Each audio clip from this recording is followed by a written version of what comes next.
All right. Let's see, Leslie, you have a hand up. I don't know if I'm going to be able to explain this, but I'm asking you a question in regards to all that you just said Okay. and how everything's gone. And I don't know if you really said not changed, but that's kind of the feeling that I got. Okay, not changed. Not changed. Yeah, Every, not, yeah, everything's yeah. gone, but Gone, not changed. gone and not changed. Like nothing's different. It was here, it's gone, nothing's different. So here's my question. What is it? What part of us is it when we speak with someone and make clarity and um, come to completion and you're understood and things are feeling really good between you and someone else or some situation that leaves me changed. Okay, it's gone. The time is gone, but I'm in a different space or something. And what is that in me that's in a different space? Maybe I'm asking that. I don't know what I'm asking, but this is what I've thought of. Right. I mean, in the world of causes and conditions, you're talking about something with someone, perhaps something even difficult that is between you. Um, it, if you do it skillfully with honesty and openness, non-blame, there's connection that's created. And so afterwards, you're abiding in connection, which lasts as long as it lasts. you know? Yeah. Do you know what I Yeah, mean? yeah, I Yeah, do. Too. yeah. It lasts as long as it lasts. And it's part of that is like the aspect of the practice that's learning to work skillfully with causes and conditions. It leads to a happier place.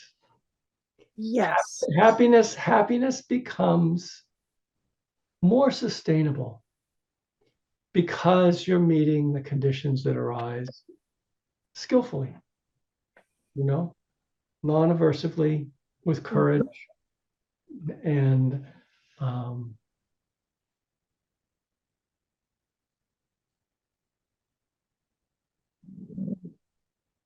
So for me, it's not so what, gone. but what you have Not achieved gone. is, It's what not, you have achieved is not like permanent, is it? well, it's not permanent, no, but No. it does change me as a person or and again I'm saying me and I know you have the thing with I, but it changes, uh, there's a change in that lasts forever, okay? That Yeah. change. And I guess that's the important part to me. It really does last forever. There's something that lasts forever through these changes. And that sounds a little contradictory compared to what you said. Mhm. So I don't know how to make it um, clear.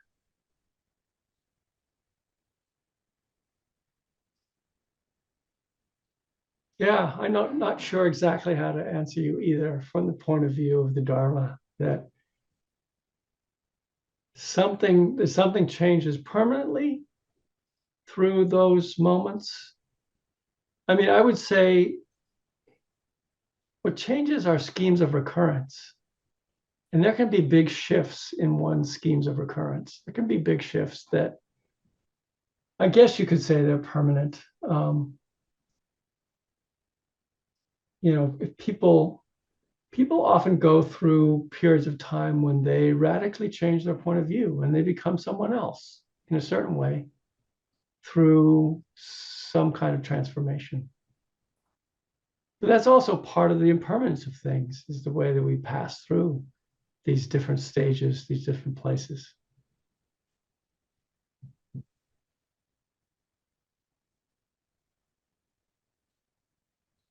and we set a certain momentum. We gain a certain momentum towards something.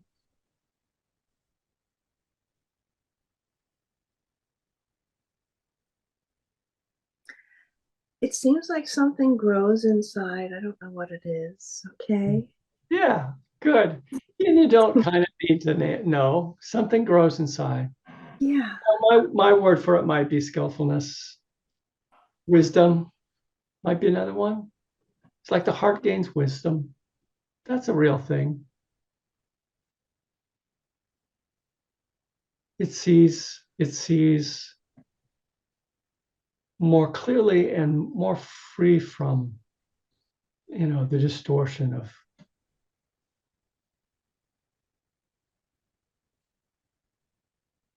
delusion, the ways that we misperceive other people, we misperceive ourselves.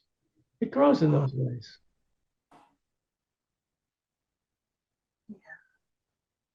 Okay. All right. Thanks. You're welcome, Leslie. So, okay, Anne, and then Ellen.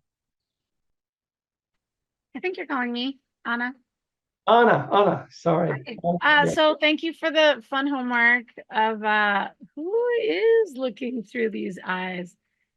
To me, that was just like an instant, like zapper to just like let go of the suffering. And so my question is like, to me, what's left is it feels really good. It's not just blank, to me, the experience of cutting through dukkha, it's great. When there's no dukkha, what's to worry about? So it's like a really happy feeling. And I want to come back to it.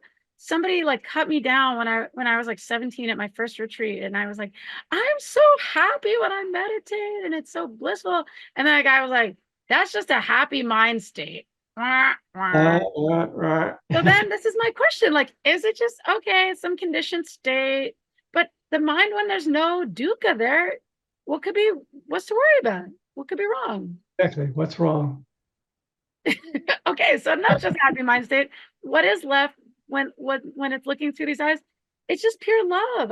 I think like that's what we're made of. That's when we get to like, I don't know, I feel like the space, between atoms, between mitochondria, whatever, like the space between all the stuff, it's not empty. It is a sense of highly vibrational love. Mm-hmm. That's my experience. Beautiful. Yes.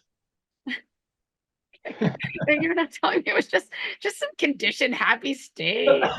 Go meditate some more. The Dharma can be dangerous in the wrong hands, so to speak. Yes, it can be a way of dismissing one's experience. But I think what you noticed was that there is an end to suffering. It's not all about suffering. It really isn't all about suffering.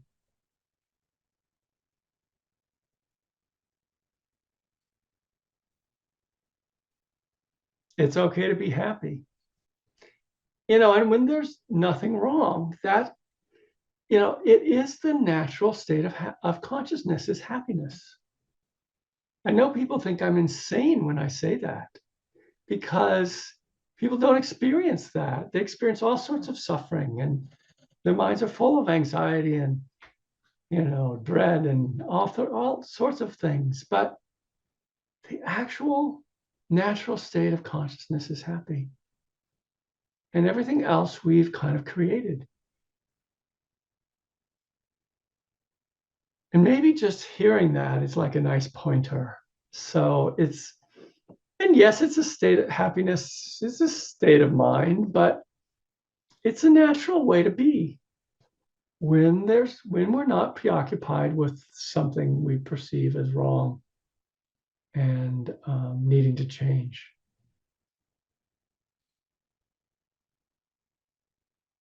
Thank you. You're welcome. Okay, Ellen. Hi. I just wanted to share some observations I had in the last couple of weeks, and then I have a question. Great.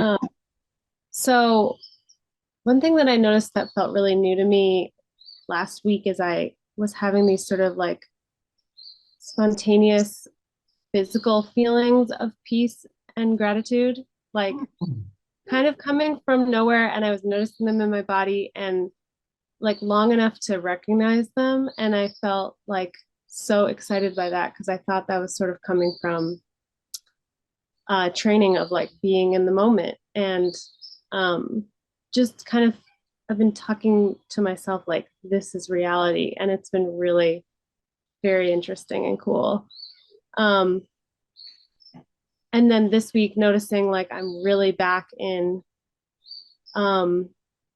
sort of like worrying and thoughts that are so like addictive, sort of worrying thoughts, and like feeling very strong urges to control or act, but like kind of relating to this impermanence, like just being like, I felt that and then it changed and now I'm feeling this and it will probably change and It I'm will not probably gonna change. act. Yeah. Yeah. So that's been really interesting. Along the lines of Leslie's, I think what Leslie was getting at, having known those moments of peace and happiness, they're more likely to recur. Mhm. Okay.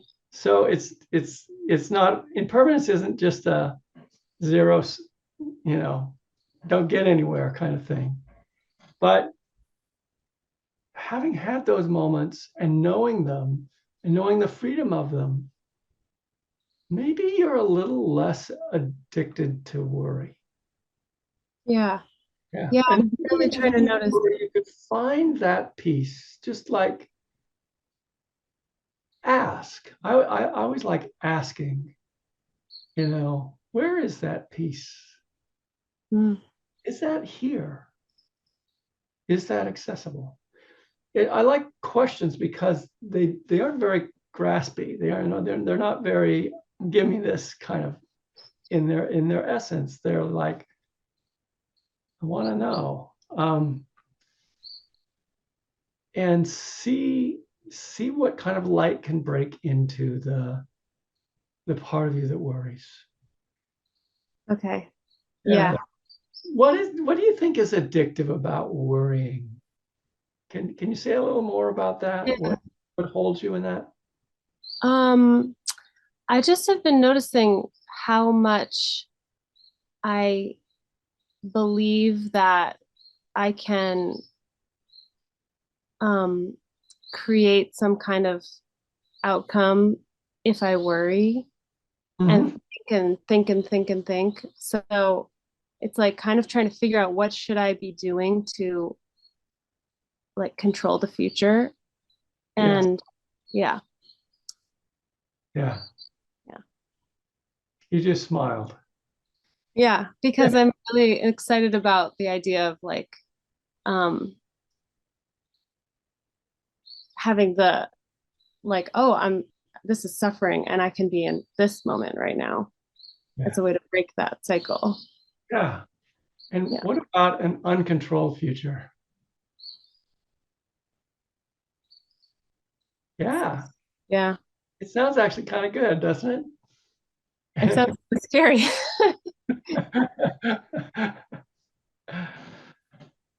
Yeah. but I it's mean, more abundant than what I could think of. if the future isn't controlled, then like new and wonderful things could start popping in, Yeah. Exactly. Something that you never expected. Yeah. And a little bit of that happened this week because I don't think you expected these moments of peace. They just kind of spontaneously happened. And it's like something let go enough for you to just experience the natural peace of your mind. Yeah. It truly is natural. I know it's hard to believe, but it truly is the more natural state. Worry is not the natural state. Peace is. Hmm. Happiness is. So keep reporting. I like this report. Yeah. Thank you. Could I ask you a quick question, like on technique, kind of? Technique, sure. Okay. I just wonder if you have anything to say about like sleepiness and actually like kind of dreaming, like um on the longer meditations, I really get so sleepy. So I'm just Yeah. curious. Yeah. Boy, I feel like I've been answering this question for 40 years. I still don't really have the answer. Um, I really learned from Patty Townsend, who's a yoga teacher, was a yoga teacher in Amherst. She's now moved to Maine, and which is just a wonderful yogi. And she was very much into the idea that when you meditate, sometimes you do need to nod off, and it's okay. Sometimes the mind just needs to fall asleep to kind of tone up.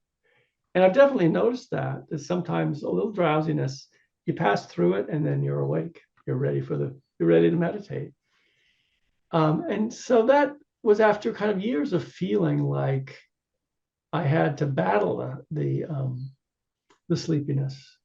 And I really specialize in sloth and torpor when it comes to mind states. So I really, I've done a lot of sleeping meditations. I certainly sometimes stand up. You can do standing meditation. It's really much higher energy. Walking meditation, much higher energy than sitting.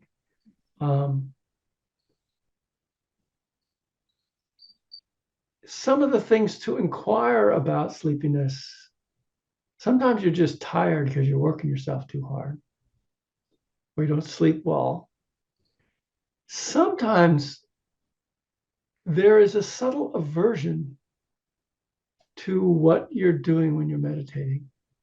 There's just not enough entertainment here. Something is just not entertained by the meditation and sort of checks out. See if you can notice that.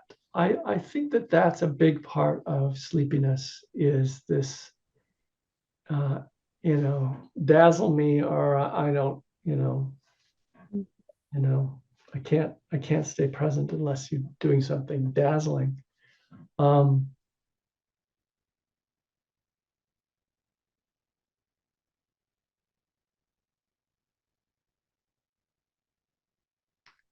I mean, another way to put that is resistance. I've definitely seen that sometimes bouts of sleepiness have to do with not wanting to feel something.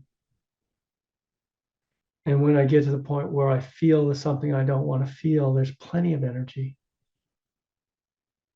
Energy suddenly is abounding, so that closing off against some kind of emotional energy that wants to come through you can really put you into sleepiness.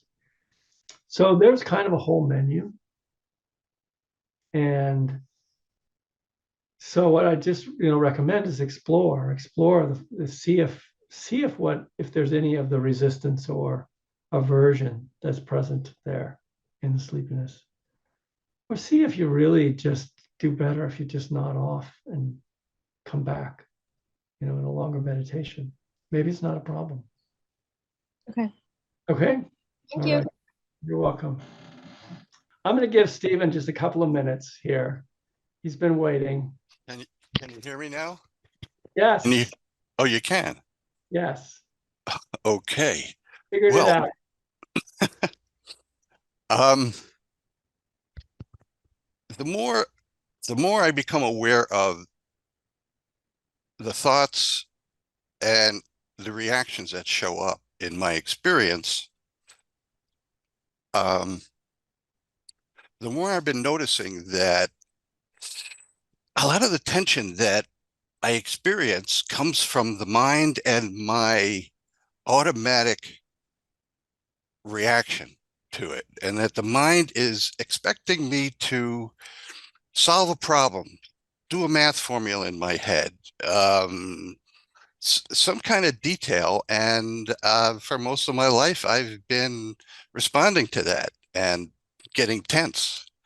But the more I'm aware of that happening, the more I've somewhat recently incorporated not a word, but a phrase into my practice, which is, oh, that's just a thought.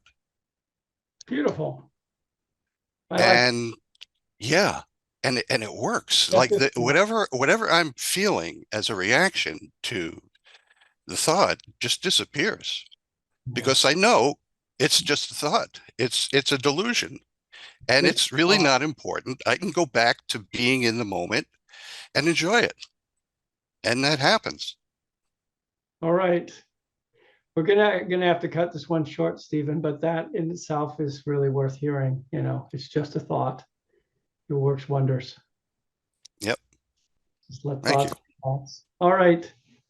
Thank you. Thank you, everybody.